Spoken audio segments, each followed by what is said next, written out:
Good morning, YouTube. This is the 12 amp hour battery that's going in my garden sprayer.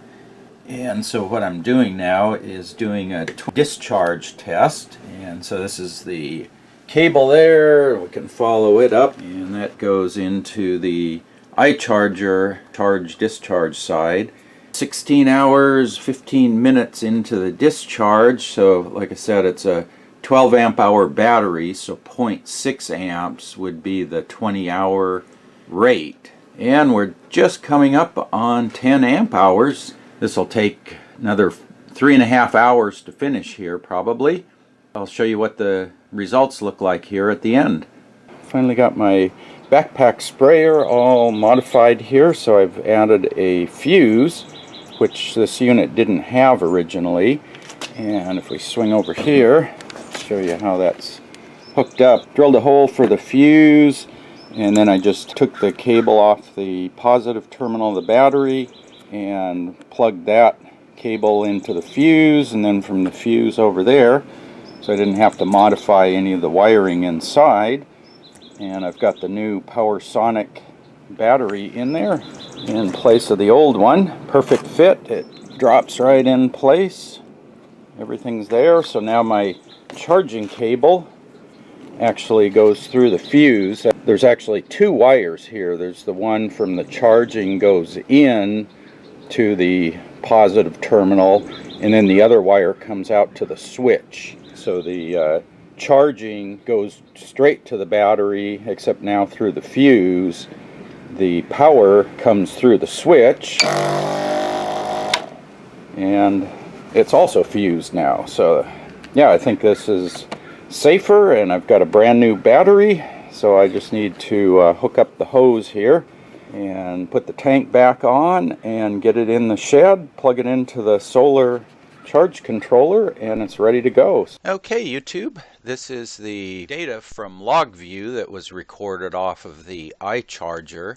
And here's the final numbers down here. 18 hours, 28 minutes for the full discharge. There's the total milliamp hours, 11,225 or 11.225 amp hours. And if we look at the graph here, you can see the discharge current here in green. It's 0.6 of an amp nominal, but it jumps around, I guess, about 50 milliamps up or down from that value. And then the blue here was my 4S lithium pack. Started pretty low. I was down about 14.3 volts, and when I finished I was up at 14.9 volts. So I was discharging the lead acid battery while I was charging the lithium battery. So I put all that energy back in. And the red curve here, the voltage is over on the right side. So we started about 13.2 volts. And as soon as the discharge started, it dropped to roughly 12.8 volts. And this is what I was mentioning in the previous video with the 26 amp hour battery.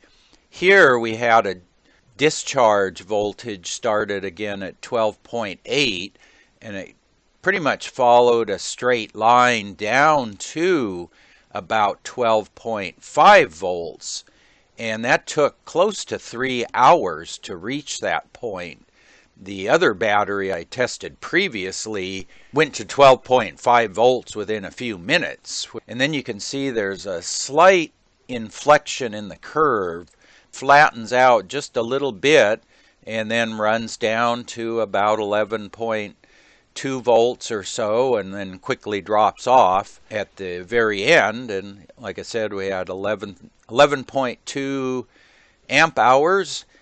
This one looks pretty impressive. I mean, that's a pretty classic discharge curve, and it charged right back up. I put it back on the solar battery bank, hooked it up to my Turnigy AccuCell battery charger, and did a 1.2 amp or 10-hour rate charge. So yeah, that took me, I think it took about 2 days to do that charge because I was running off my solar system, and the weather's been kind of cloudy the last few days. So Yeah, that is the discharge curve for that Power Sonic 12 amp hour battery. Really looks good.